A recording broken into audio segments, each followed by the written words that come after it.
de hoje, nós temos o primeiro concurso efetivo com cotas, né, Suzeli? Então, assim, a gente tem aí um banco gigantesco de aprovados, pretos e pardos, que nomear esses aprovados seria uma reparação histórica. Sim. Na capital do país, a gente conseguir fazer com que a gente zerasse, tanto é que eu vim com a minha blusa zero Eu tô cadastro, de olho nessa blusa. Bonita, né? justamente porque seria uma reparação na capital do país.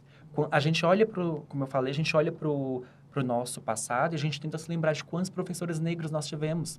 Eu não tive Pouquíssimos. nenhum. Eu acho que eu Também tive não. um ou dois, Tive nenhum. pouquíssimos. Então, seria uma forma de reparar uma dívida gigantesca que a gente tem com o povo negro. Pedro, vamos entrar nesse assunto então? Seguinte, eu cuido muito da área jurídica, né? Da área técnica. E aí, assim, você tocou num ponto interessante. Cotas, vagas para candidatos pretos e pardos, a gente não teve. Nós tivemos agora, em 2022, e temos agora no temporário. E aqui a gente tem um imbróglio jurídico no DF, porque a gente tem uma lei mais antiga, de 2012, que é da União, e essa da lei de 2014, que é da União, que trouxe a previsão dos 20% de vagas para candidatos negros. Essa lei levou paulada no Judiciário, no Supremo, para tudo quanto era lado. Pedindo a inconstitucionalidade e a derrubada da lei, assim, desde o dia que essa lei entrou em vigor. Eu já dava aula para cursinho nessa época, e eu me lembro muito bem de algumas decisões judiciais no país, onde alguns juízes declararam a inconstitucionalidade dessa lei em loco, que a gente chama naquele processo para aquele caso. Tem um caso, acho que do TJ, acho que da Paraíba, que o juiz falou, olha, isso é um absurdo. Eu declaro inconstitucional a lei, ela não vai ser aplicada, e esse candidato ele vai voltar para a fila e vai seguir a ordem que um candidato branco tinha ingressado com a ação. Essa lei de 2014 é uma lei federal, e aí ela foi parar no Supremo, de tanto pedido de inconstitucionalidade. O Supremo criou um entendimento. O voto, que é um voto muito bacana e muito bonito, o ministro relator que fala, essa é uma reparação histórica. Isso não é um favor, isso não é um privilégio. Isso efetivamente é uma reparação histórica, esse foi o primeiro ponto, mas destacou um detalhe interessante, que a lei, essa questionada, só valeria no âmbito federal. Então, estados, DF, municípios, se quisessem ter uma lei, eles mesmos teriam que aprovar essa lei.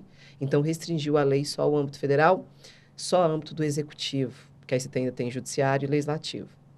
E aí, assim, o judiciário de cara estendeu, falou, a gente também vai seguir, e o legislativo também.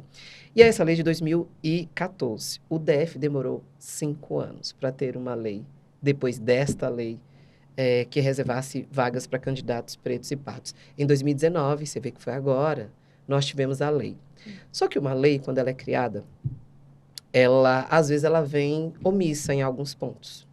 E por ser omissa, ela não é executada. Afinal de contas, ela não explica exatamente. E a lei 6.321, que é a lei que reserva 20% das vagas para candidatos negros aqui no DF, veio extremamente ampla, vaga, sem detalhar. Tá, mas a partir de quantas vagas eu vou destinar? Tá, mas quem é o preto e quem é o pardo? E enquanto esses pontos não foram explicados, ela não foi aplicada. Você vê, a lei é de 2019. Nós tivemos efetivo em 2016 e temporário em 2021 e não teve.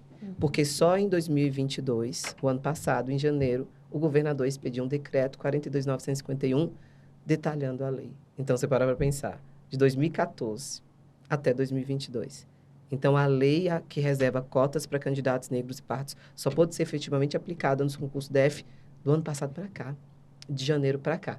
E aí veio o efetivo em outubro, e aí teve prova e agora vai ter.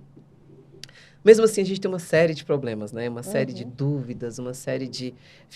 Eu acompanhei muito o processo de heteroidentificação do efetivo, e todo mundo com medo, e teve gente que deixou de fazer a progressiva nos cabelos, que bronzeou, que botou até trança, Rastafari, uma série de... Foi uma, assim, confusão nesse aspecto.